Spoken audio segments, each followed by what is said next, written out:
বৰপেটা কিয় গৈ আছো তাতে গৈ দেখাম এতিয়া আমি যাই আছো আগত সৰু বহি আছে আৰু ধনে গাড়ী চলাই আছে আজি ধনৰ এটা সাৰপ্ৰাইজ আছে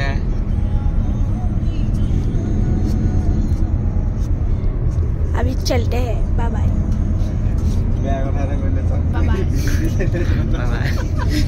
কত গল পোৱালি আমাৰ পোৱালি খাবলৈ হলে এফালে মাতাজীহত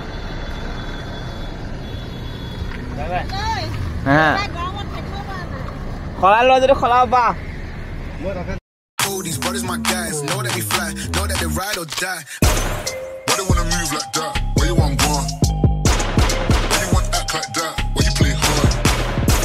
Hello guys, এতিয়া আমি আহি ৰঙিয়া পালো ৰঙিয়াত মানুহ এজনী উঠাব আহিছিলো ধনৰ আলহী তো এতিয়া এই বিল্ডিঙত তাৰ পিছত ইয়াৰ পৰা আমি যাম ডাইৰেক্ট বৰপেটা বাকিখিনি বৰপেটাত দেখাম আৰু এফালে এজনী মই ধনৰ আলহী কিউট লাগিছে ন লাষ্ট কৰিছে গাইজ হ'ব দিয়ক ইমান চাব নালাগে পিছত চাব বাকী এইটো পৰিৱেশটো তো গাইজ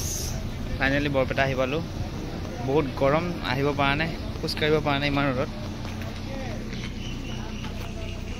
তো এতিয়া অলপ চাকি তাকি জ্বলাই লওঁ মানে কিনি লওঁ আৰু এইফালে দেখিছে কিমান ধুনীয়া ধুনীয়া বস্তু আৰু এইফালে দেউতা ৰখি আছে মাহত অহালৈ ইয়াতে ধূপ চাকি এনেকৈ ল'ব আৰু এতিয়া মাহত গাড়ীত চেনেল থ'ব গৈছে ময়ো যাওঁ চেনেলটো থ'ব আৰু এইফালে আমাৰ পোৱালি চিঞৰি আছে আৰু আমি আগফালে গেটেই নকওঁ আমি লেফ্ট ছাইডৰ এটা গেট আছিলে আৰু সেইফালেদি সোমালোঁ এয়া আমি সত্ৰৰ ভিতৰত সোমালোঁ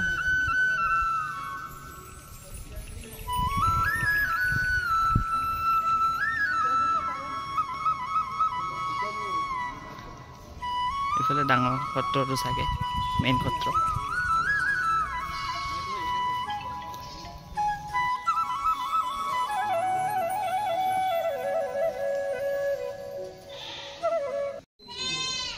এই বৰপেটা সত্ৰৰ ভিতৰত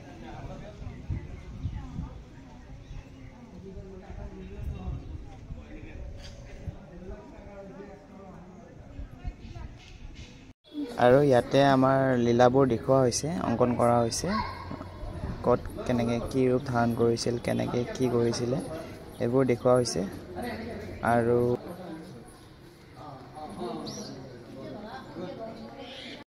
স্বামীক বিষ খুৱাই মাৰাৰ ফল এনেকুৱা নৰকত শাস্তি দিবগে নিজৰ প্ৰতি আন প্ৰতি এইটো কি ভজা ফল ভকত তেলত পুৰি দুখন আৰু এইফালে অংকন কৰা আছে যদি কোনোবাই কিবা পাপ কাম কৰিছে কাক কেনেকৈ নৰকত শাস্তি দিয়া হ'ব এইবোৰ চিত্ৰ অংকন কৰা আছে আপোনালোকে দেখিব পাৰে কিছুমান দেখাই দিছোঁ যিমান পাৰোঁ নাই আৰু এইখিনি এয়া আমি সত্ৰৰ ভিতৰত বাহিৰত চাকি জ্বলাব গৈ আছোঁ এইফালে আমাৰ বাইদেউ আৰু গোটেই চিত্ৰখিনি চালোঁ কোনটো মই এই হ'ব মই কাৰো বস্ত্ৰ হৰণ কৰা নাই গাইজ এতিয়া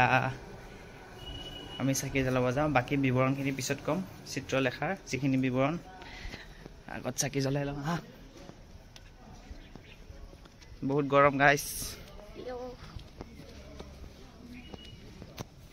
নাজানো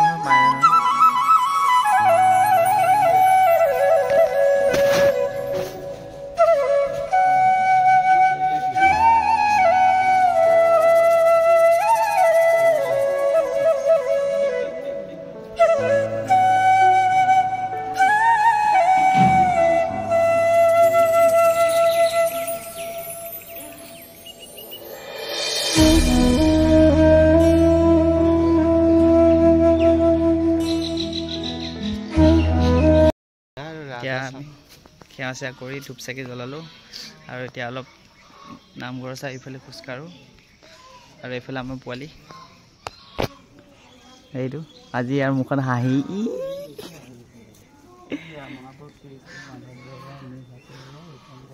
আৰু এইফালে আমাৰ আলহী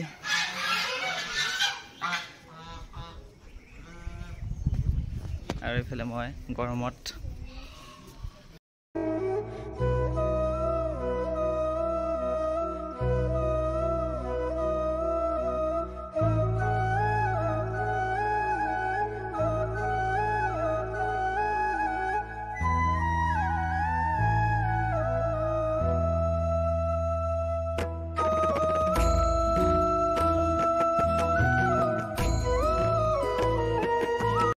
তো ইয়াৰ মেইন নামঘৰৰ চাৰিবাহুলে গোটেই চিত্ৰ অংকন কৰা আছে গোটেইবোৰ দেৱ দেৱতাৰ তাৰপিছত নৰক যন্ত্ৰণাৰ কোনে কি কৰিলে কেনেকৈ শাস্তি পাব আৰু গোটেইবোৰ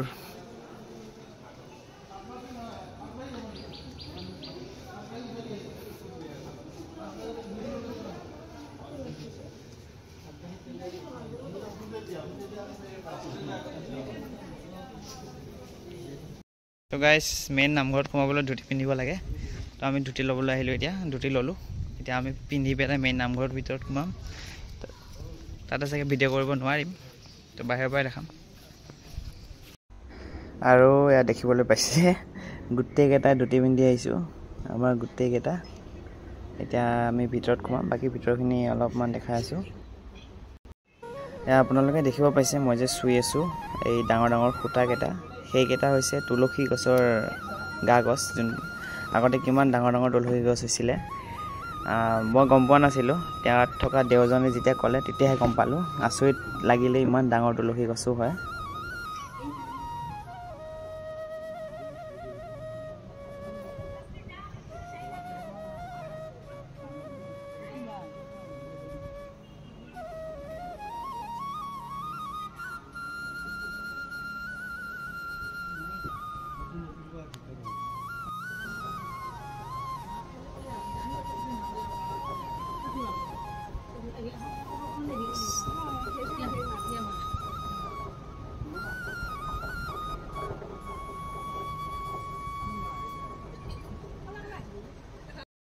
সেৱা কৰিলোঁ দুটাই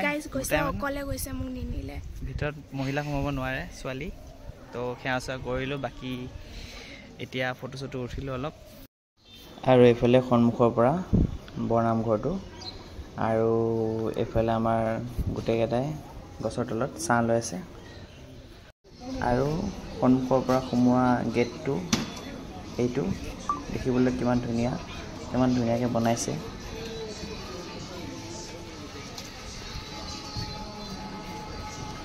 নামঘৰৰ পৰা ওলালোঁ এতিয়া আমি পাটবাউসী থানলৈ যাম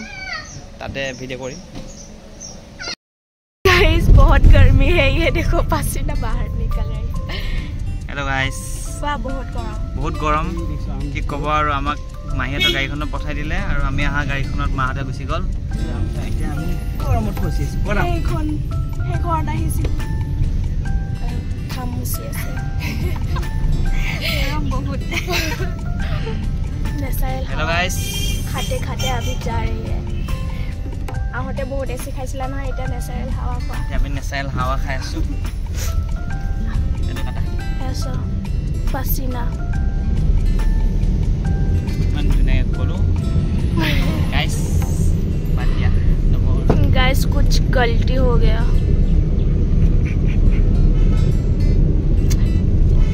अरे न्याचारल हवा तो बेसी हवा लगे सा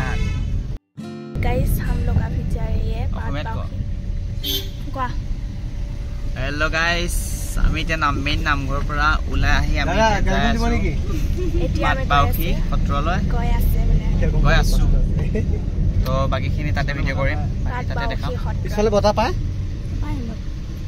বটা পাইছো আমি আমাৰ গৰম লাগাই না বেছিকে দয়াল সত্ৰ আৰু এইটো পাটবাউসী সত্ৰৰ সন্মুখৰ গেটটো আমি ৰখি আছো মাহত আহি আছে গাড়ীটো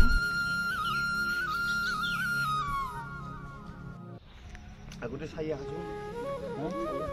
গাইস এতিয়া আমি মিউজিয়ামলৈকে যাই আছো য'ত শংকৰদেৱৰ সকলো বস্তু আছে 18 বছৰ আছিল ইয়াতে তো আমি মেইন মন্দিৰত সেৱা কৰি উঠি এতিয়া মিউজিয়ামলৈ গৈ আছোঁ তাৰ দেউজনে মিউজিয়ামটো দেখাবলৈ আমাক লৈ গৈ আছে এতিয়া তো এতিয়া আমি সংগ্ৰহালয়ৰ ভিতৰত সোমাবলৈ লৈছোঁ মাহঁতে সোমাই আছে এতিয়া আমিও সোমাওঁ লাহেকে কাম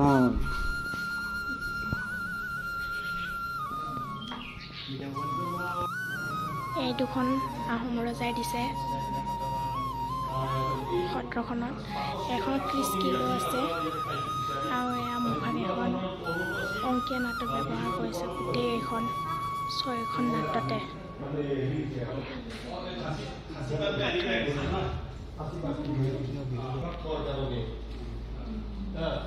আৰু এই বিষ্ণাখনৰ অৱস্থা যিখন যাত্ৰা বিনয় আছিল যখন এই নদীমথা নাটক এইখন ইয়াতে এই নাটক খুঁটাটোৰ অংশ আৰু অৰ্জুন ভঞ্জন নাটকত ব্যৱহাৰ হোৱা উৰাল দুটা আৰু এইটো দবা আছিল এইটো দবা আছিল এইখন গুৰুজনে শাস্ত্ৰ লিখা বৰপীৰা মানে টেবুল এইখন তাতে তেওঁ শাস্ত্ৰ লিখিছে সাঁচিপতীয়া শাস্ত্ৰবিলাক সাঁচি পাতি লিখি ধুনীয়াকৈ আৰু এইখিনিতো মাধৱদেৱৰো আছে ইফালে দেৱকাৰী ঠাকুৰ আপচৰণ ঠাকুৰৰ আখৰবিলাক কেনেকুৱা আছিল দেখিছে ন বমুদা দিছে বজালী ভাষা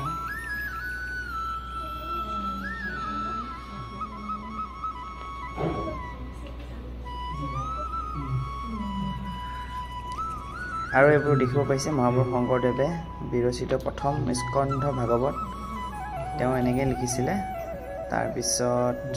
গোটেই লিখনিবিলাক এনেকৈ লিখা আছে গুণমালা তেওঁ ৰচিত আৰু এইবিলাক দেখিবলৈ পাইছে তেওঁ ব্ৰজাৱলী ভাষাত কেনেকৈ লিখিছিলে গোটেইবোৰ তাতে ধুনীয়াকৈ লিখি থৈ দিছে দেখি ধুনীয়া দেখি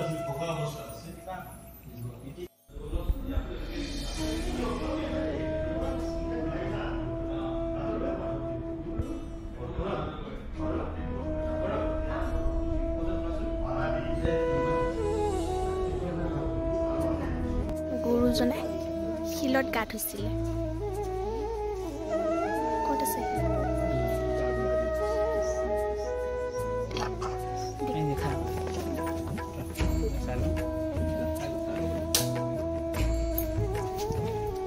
আৰু এইটো চাইডে পাটবাউসী থানখন নতুনকৈ বনাই আছে আৰু ইয়াত দেখিবলৈ পোৱা মতে এনেকুৱাই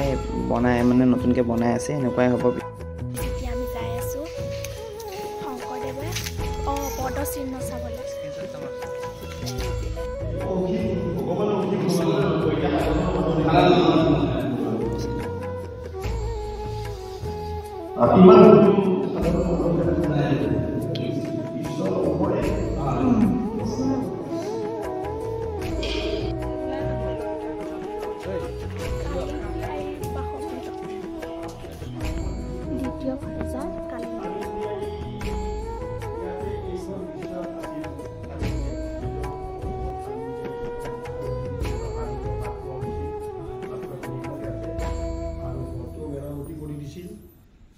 চোৱাচিতা কৰি আছিল গুৰুজন পৰলোক হোৱাৰ পিছত আইগৰাকী মানে গুৰুজনে ব্যৱহাৰ কৰা এখন বিচনা গুৰুজনে নহয় আইগৰাকী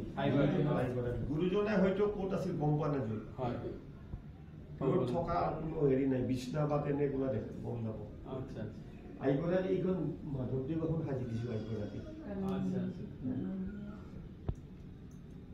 ইয়াতে তেওঁ বুঢ়া বয়সকলকে অকলশৰীয়া হৈ আছিল 142 বছৰত পৰলোক হৈছে সুন্দৰদিয়া সত্ৰ 142 বছৰ ৰামচৰণ ঠাকুৰ মাধৱদেৱৰ ভাগিন তেওঁ মাধৱদেৱৰ সুন্দৰদিয়া সত্ৰ তেওঁ আছিল মাধৱদেৱৰ পৰলোক হৈছে গৈ কোচবিহাৰত এই ৰামচৰণ ঠাকুৰ ভাগিনজনক তেনে দায়িত্ব দি গৈছিল আৰু কৈ গৈছিল যে আইগৰাকী বুঢ়া হৈ পাটবাউসীত আছে অকলশৰীয়া হৈ তাৰে পৰা ইয়াত উলিয়াই তাতে লৈ গৈছে তাতে পৰলোক হৈছে আইগৰাকী এখন বিচনা আছিল মাধৱদেৱে সাজি দিয়া না তেতিয়াও কাঠে ব্যৱহাৰ কৰিছিল চাওঁ নহয় এই দুজনমান থিয়কাত চেঞ্জ হৈছে এই থিয়কাত দুডাল কিন্তু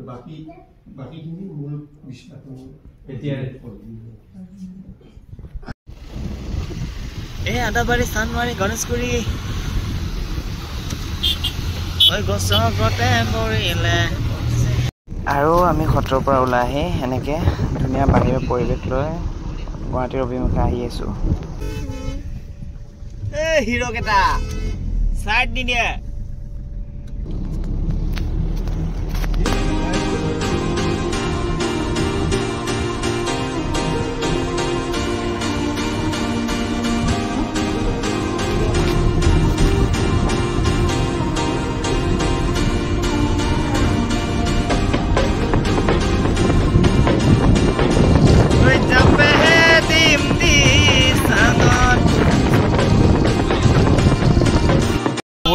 আহি পালো প্ৰণিতা ৰেষ্টুৰেণ্ট চবৰে ভোক লাগি গৈছে আমি খাবলৈ বাকী খাই বৈ ভিডিঅ'খিনি কৰি পিছত কম